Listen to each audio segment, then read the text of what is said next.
শহর থেকে ছুটি কাটাতে মামার গ্রামে এসেছে রুদ্র।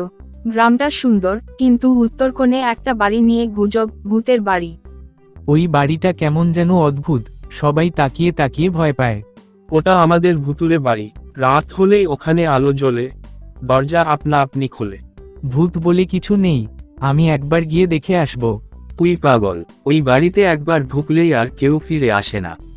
এখন বাড়ির ভিতরে চলো, তারপর কথা হবে।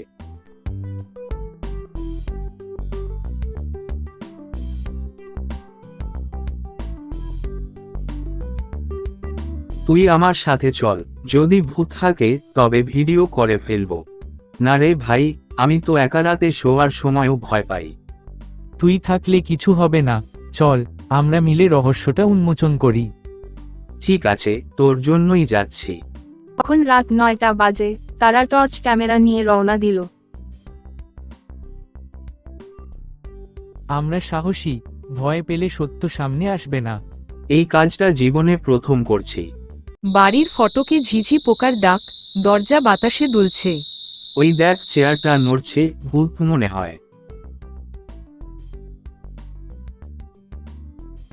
দেখ, বাতাসেই নড়ছে, এগুলো ট্রিক।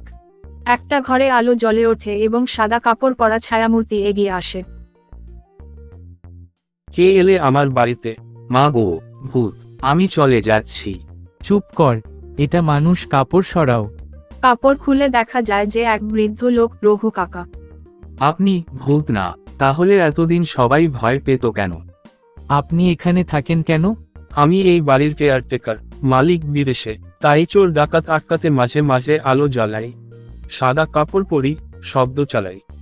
তাহলে আমাদের ভয় ছিল নিজের তৈরি। পরদিন সকাল, গ্রামের লোকের মাঝে। ওই বাড়িতে ভূত নেই, রঘু কাকা ওই বাড়িটা পাহারা দেন। আমরা যা দেখেছি সব মানুষের বানানো। সাবাস, তোমরা আমাদের চোখ খুলে দিলে। এখন বাড়িটি পরিষ্কার করা হচ্ছে, শিশুদের জন্য পাঠাগার তৈরি হচ্ছে। এই বাড়িটা এখন সবাই ব্যবহার করতে পারবে, লাইব্রেরি, ক্লাব, খেলার জায়গা। ভয়ের জায়গা এখন হয়ে উঠবে জ্ঞানের ঘর। ভালো করেছো বাছারা, আমি গর্বিত। সূর্যাস্ত হচ্ছে, মাঠে দাঁড়িয়ে দুজনে। তোকে ধন্যবাদ রে রুদ্র, আগে কখনো সাহস করিনি।